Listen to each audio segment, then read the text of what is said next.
भट्ट जी आप पर आ रहा हूँ, क्योंकि आपने भाजपा कांग्रेस दोनों की बातें आपने सुन ली हैं।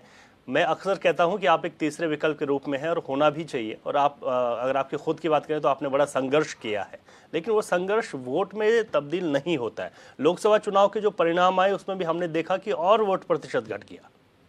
रवि जी एक बात सुनिए, अगर एक पिता अपने बच्चे पर पूरी ज़िंदगी की कमाई लगा देता है कि पढ़ ले कुछ बन जा, अब वो भ्रष्टाचार की भेंट चढ़ जाए बच्चा, उसकी नौकरी बार वाले पैसे लेके कर जाए, नीट परीक्षाओं में धांधली करके अयोग्य को डॉक्टर बना दें, ऐसी स्थिति में बाप अब ये तो कह नहीं सकता कि मेरा बेटा नालायक है। बाप ये भी नहीं कह सकता कि मैंने गलत काम किया अपनी मेहनत करके। वैसे ही उत्तराखंड क्रांति दल इस राज्य की जननी है, बुनियादी संघर्षों पर संघर्ष कर रही है। वोट नहीं पड़ रहा है उसको हम स्वीकारते हैं और सहज दिल से स्वीकारते हैं, मगर जनहित के मुद्दे छोड़े तो नहीं।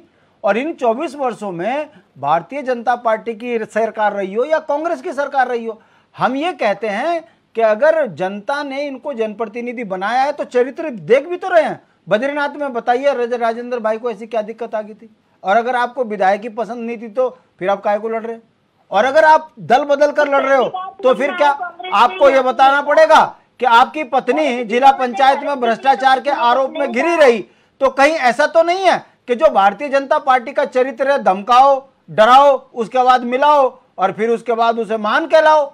ये कहीं राजनीति का चरित्र तो नहीं है उत्तराखंड में। अब भड़ाना जी का मैं बता रहा हूं, हरियाणा से लाके अगर भड़ाना जी को आप मंगलौर से लड़ाते, लड़ाइए, ये आपका विषय है। पर तो क्या मंगलौर में भाजपा पे नेता नहीं है? बद्रीनाथ में भी नेता नहीं है? तो वो झंडा बरदार क्या देख नहीं रहे हैं कि तुम्हारी छाती पर कैसे लोगों को बसाया जा रहा है? और अगर लोकतंत्र का ये चरित्र है तो ऐसे में क्षेत्रीय दल के नेता होने के नाते हम बार बार जनता के बीच में जाकर ये कहते हैं कि जिन 42 लोगों ने इस राज्य के लिए शहादत दी, उसने तो इस तरह की ये सोच के तो नहीं दी थी कि मेरे राज्य की संपदाएं लुट जाएंगी, मेरे राज्य की सारे संसाधनों में बाहर का कब्जा हो जाएगा। अब हालात इतने बुरे हो गए कि यहाँ विधायक भी आके हरियाणा से हमारी छाती पे बैठेंगे, राज्य मंत्री बन रहा है तो सहारनपुर से आके हमारी छाती पे बैठ रहा है और वो कह रहा है सहारनपुर को हम उत्तराखंड में मिला देंगे। तो ये मुद्दे हैं। वोट पड़ना न पड़ना ये विषय नहीं है, विषय है कि इस राज्य के अंदर 56 से ज्यादा क्षेत्रीय दल रजिस्टर्ड हैं। मगर बता दीजिए कौन जेल जा रहा, कौन लाठी कारा, कौन मुकदमे झेल रहा? हम ही हैं। मैं अभी आज जमानत करा के आया हूं अपनी। भाई मैं कोई चोर नहीं हूं, डकैत नहीं हूं। आखिर मेरे को आर्थिक और सामाजिक रूप से चोट मारकर अगर आप हम जैसे नेताओं को तोड़ सकते हैं आर्थिक रूप से, तो सोचिए जिसने बेईमानी करी होगी इस राज्य में उसका तो बाहर निकलना बंद करा दिया भाजपा ने। और राजेंद्र भाई उसका एक उदाहरण है। हम धरती पुत्रों की पार्टी है, संघर्ष हमारी तासीर में है। ना हम मुकदमे से डर रहे, ना हमारी जांचों से डर रहे। हाँ, मिल कुछ नहीं रहा है तो इसलिए उत्तराखंड क्रांति दल को कितना बदनाम कर लो अखबार के माध्यम से, चैनल के माध्यम से। मैं पूछना चाहता हूं, अगर अखबारों में भाजपा के काले कारनामे चुनाव के टाइम पर 15 दिन नहीं केवल 2 दिन छप जाए, भाजपा के नेता क्षेत्र में मुंह दिखाने लायक ना हो, मगर क्या करें, अखबार भी इनके, चैनल भी इनके। उसके बाद जब जीतते हैं, मैं पूछना चाहता हूं, अब आप बता दीजिए मोहन भागवत जी जो कह रहे हैं प्रतिपक्ष ये जरूरी है, तो अब आप इनसे पूछिए भाजपा के प्रवक्ता से, मोहन भागवत गलत है? ठीक है, गलत है। मैं शॉर्ट में जवाब बात धीरे धीरे जनता की समझ में आ रहा है कि एक गुजराती पूरे देश पे भारी पड़ गया, अब वो राज्यों के लिए भी मुसीबत हो गया, अब वो आरएसएस के लिए भी मुसीबत बन गया। इसलिए इनके आपस के झगड़े शुरू हो गए और झगड़े वहां होते हैं जहां पैसे का झगड़ा होता है, जहां अपने अस्तित्व पर खतरा आता है, वो आदमी चीखने लगता है। और मोहन भागवत जी को भी ये लग रहा है कि आरएसएस के भी अस्तित्व पे खतरा है, इसलिए वो भी चिल्ला रहे हैं। हम भी कह रहे हैं कि उत्तराखंड के अस्तित्व पे खतरा है, राष्ट्रीय पार्टियां धोखा है, धक्का मारो मौका है। एक दिन जनता आएगी हमारे साथ में। बाकी हमारी ये बहन है, इसको क्या बेचारी, ये तो बेचारी झंडा बरदार है, ऐसी बोलती रहेगी, मगर नेता इनकी छाती में। विद्यार्थी जी शॉर्ट में इसका एक जवाब दे दीजिएगा, फिर मैं रावत जी को। देखिए, हमारे घर से भी राज्य आंदोलनकारी रहे हैं और ये बात यहाँ अगर वो सच्चे आंदोलनकारी है तो ये बताएं अंकिता हत्याकांड में उनकी आत्मा क्यों नहीं हिलती? आप ये बताइए कि उत्तराखंड में नौकरियां बिक रही हैं, घर में बच्चे बेरोजगार हो रहे हैं, तो उनके राज्य आंदोलन की आत्मा कहां मर गई? राज्य आंदोलनकारी अलग होना, राजनीतिक लाभ लेके चाटुकार होना अलग है। अगर आंदोलनकारी है तो हमारी तरह क्यों नहीं चीखते, क्यों नहीं चिल्लाते? मेरा कहने का मतलब है छदम चेहरा खुल जाता है, और भाजपा में जितने भी हैं उनके चेहरे जनता जानती है, वरना अपने राज्य को बर्बाद होते हुए कोई नहीं देख सकता। ये बात नहीं सुनते हैं पूरी। किसी राज्य आंदोलनकारी ने कभी ये नहीं कहा कि हमें राजनीति करने के लिए प्रदेश अलग चाहिए। तो काहे के लिए कहा था? लेके बैठ जाते हैं। काहे के लिए कहा था? मैडम जरा ज्ञान तो दे दीजिए, ज्ञान तो दे दीजिए। अरे भारतीय जनता पार्टी बता तो दे, फिर ये राज्य मांगा क्यों? 42 से ज्यादा साधते दी क्यों? फैसिलिटीज मिले उसके लिए प्रदेश में, तो ये फैसिलिटीज मिल रही है, हर चीज में घोटाले। ये उद्यान में जो है बगीचा पकड़ा गया, मंत्री क्यों नहीं पकड़ा जा रहा? ये इसलिए राज्य मांगा था क्या कि हमारी छाती में बाहर के आके लूटे हमको? सिंचाई विभाग में घोटाला हो रहा है, ऊर्जा निगम में घोटाला हो रहा है, पीडब्ल्यूडी में घोटाला हो रहा है, इसलिए मांगा था क्या राज्य? 40-40 साल के लड़के बेरोजगार हैं, शादियां नहीं हो रही है, राज्य पलायन से परेशान है, इसलिए मांगा था क्या राज्य? इसी ने सही कहा, बेईमानों के हाथ में सत्ता है कि तो वो मजाक ऐसे उड़ाएगा उत्तराखंड का। आगे बढ़ रहा हूँ, ठीक है। ये कुछ महत्वाकांक्षी लोग हैं हमारे राज्य अंदर। अगर ये महत्वाकांक्षा है उत्तराखंड के लिए लड़ना, तो हाँ मैं महत्वाकांक्षी हूँ। और अगर उत्तराखंड को बेचना है, दलाली करना, अगर ये राजनीति है तो ऐसी राजनीति को मैं नकारता हूँ। बवेजा आपकी छाती में बैठकर उत्तराखंड लूट गया, क्यों नहीं मंत्री पर कार्रवाई होती? क्यों नहीं होती? आप जो है जो आवाज उठाता है दीपक करगती, आप उसके ऊपर महिला का आरोप लगाकर उसे जेल भेजने की बात करते हो। मैं तो कहता हूँ आज आपकी पोल खुल गई, सीबीआई जांच जब खुली। इन्हीं मुद्दों को लेकर, सिंचाई विभाग के घोटाले में, पीडब्ल्यूडी घोटाले में, इन्हीं मुद्दों को लेकर जनता के बीच जाकर आप राजनीति में मत क्या करो, आप लोगों को अपने पक्ष में समर्थन मांगना भी चाहिए।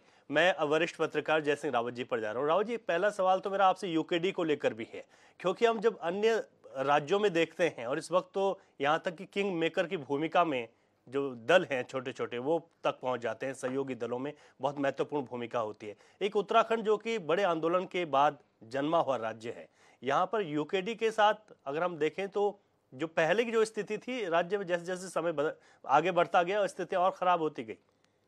इस पर भी एक जवाब चाहिए सर।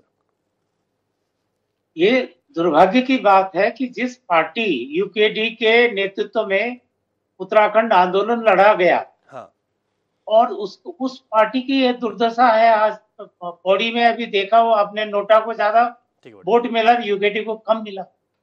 ये बहुत बड़ी विडंबना है। मतलब यूकेडी का कंट्रीब्यूशन इस राज्य के निर्माण में, इस यूकेडी का गठन ही 79 में मसूरी में राज्य गठन, उत्तराखंड राज्य के गठन के लिए हुआ जी। वो स्थिति है आज। ये लगाइए कि नोटा में ज्यादा वोट पड़ रहे हैं। दिक्कत कहाँ पे आई? इनको अपने अंदर झांकना चाहिए। आज अगर यूकेडी सक्षम होता तो ये वास्तव में जो नेशनल पार्टीज हैं उनके नेशनल एजेंडे होते हैं, और जो रीजनल पार्टीज होती हैं तो उनका रीजनल एजेंडा होता है।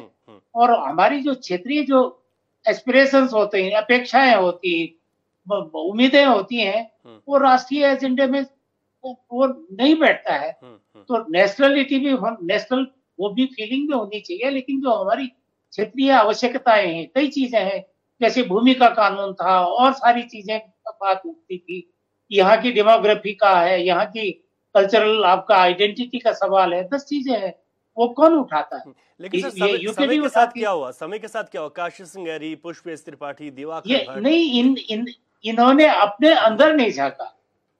अब ये समझिए कि जो व्यक्ति बीजेपी में छोड़ के, क्या कहते हैं, वहां टिकट नहीं मिला, यूकेडी में आए, इन्होंने अध्यक्ष बना दिया, उन पर भी कम आरोप है। तो सवाल ये है कि इनके यूकेडी की वास्तव में सख्त, मीडिया का भी, क्योंकि आपका चैनल बुला लेता है, हमें आपको उसके लिए तारीफ की जानी चाहिए। कई चैनल तो डिबेट में भी नहीं बुलाते यूकेडी को। मतलब उनको, अरे यूकेडी को वोट कम मिले ज्यादा मिले, उत्तराखंड में यूकेडी का अस्तित्व है जी, लोगों के दिलों में यूकेडी है। बिल्कुल, ये अगर वोट नहीं पड़ा तो इनके कारण नहीं पड़ता है, ये मैं कह रहा हूँ। ठीक है, बढ़ जी। रावत साहब, मेरा एक सवाल है। मैं मानता हूं चैनल पे कि हो सकती है हम पे हजारों कमियां हो। हमारा दोष क्या है? अमृतपाल जेल से चुनाव जीत जाता है, इंदिरा गांधी के हत्यारे के बेटे को लोग राजनीति में क्षतिज पे पहुंचा देते हैं राष्ट्रीय पार्टी के। मैं पूछना चाहता हूं, चलो हम पे कमियां हो सकती है, आप पत्रकार हो और हल्के नहीं हो, आपकी भी कलम 40-45 साल से चल रही है। धर्म सिंह रावत आईएएस ऑफिसर थे, उन्होंने उत्तर प्रदेश में मुलायम सिंह को ललकारा, यहां चुनाव लड़े 350 वोट। वीरचंद्र सिंह गढ़वाली मानवता के प्रतीक थे, कोटद्वार में उनकी क्या दुर्गति हुई, चुनाव लड़े कभी नहीं जीते, उनका क्या दोष? इसी तरीके से मैं सैकड़ों उदाहरण दे सकता हूं। जो राष्ट्रीय पार्टियों में दलाल थे वो चुनाव जीत गए, और जिन्होंने उत्तराखंड में स्वाभिमान के साथ में खड़े हुए उनको घर में भी वोट नहीं पड़ रही। क्या किसको किस तरीके से देखा जाए? यूकेडी पिछले 44 साल से मर भी रही है, रोज मुकदमे भी झेल रही है, अपमान भी झेल रही है, फिर भी मुद्दों पे लड़ रही है। और ऐसे में धर्म सिंह रावत जी ने कौन सी गलती कर दी थी? वो तो पढ़े लिखे आईएएस अफसर थे। और वीरचंद्र सिंह गढ़वाली ने कौन सी गलती कर दी कि वो कांग्रेस भाजपा के आगे नहीं झुके, उनकी भी जमानत जब्त हुई। जरा इस पर भी आप अपने थोड़ा सा उजागर करें, जनता को पता चलना चाहिए कि हम कहां हैं और किस दिशा में। ठीक है, रावत जी से इस पर कमेंट लेते हैं, फिर आगे बढ़ेंगे। जैसे हाँ, नहीं, वो कई बातें, ये लोकतंत्र की विडंबना है। यहाँ स्थिति है कि फौज का जनरल चुनाव हार जाता है और कुछ फौज के भगोड़े चुनाव जीत जाते हैं। तो ये विडंबना है हमारी। लेकिन फिर भी यूकेटी वालों को अपनी अंतरात्मा जरूर देखनी चाहिए कि दूसरे प्रदेशों में क्यों है रीजनल पार्टी इतनी ताकतवर। आज ये लगाइए कि नीतीश कुमार और ये किंग मेकर बने हुए हैं। अमृतपाल चुनाव जेल से जीत गया, उसकी ऐसी कौन सी उपलब्धि थी और हमारी ऐसी कौन सी कमी है कि 42 मरने के बावजूद भी 42 वोट के लिए हम तरस रहे? हमारे में कौन सी कमी है? क्या चुनाव 10-10 करोड़ 15-15 करोड़ के उत्तराखंड में नहीं है? क्या उत्तराखंड गरीब कर्मचारियों की लड़ाई नहीं लड़ रहा, किसानों की लड़ाई नहीं लड़ रहा? शॉर्ट में जवाब ले रहा हूं, फिर आगे बढ़ेंगे। राव जी शॉर्ट में जवाब दीजिएगा, फिर मैं आगे बढ़ूंगा। निश्चित रूप से जो आपकी वेदना है मैं समझ रहा हूं, और ये लोकतंत्र की विडंबना है। और हमारे उत्तराखंड के लोग जब तक वास्तविकता नहीं समझेंगे, जब तक आप बहकावे में जो राजनीतिक जो स्टंट होते हैं, राजनीतिक जो प्रपंच होते हैं, जब तक उनको नहीं समझेंगे तब तक तो ये जो विडंबनाएं दूर नहीं हो सकती। ठीक है सर, अब मैं सुनीता विद्यार्थी जी आपके पास आ रहा हूं। मंगलौर में अगर बात की जाए तो यहाँ पर काजी निजामुद्दीन 2 बार बसपा से, 1 बार कांग्रेस से, 3 बार, और 2 बार जो सीटें वहां पर और जीती वो बसपा नहीं जीती।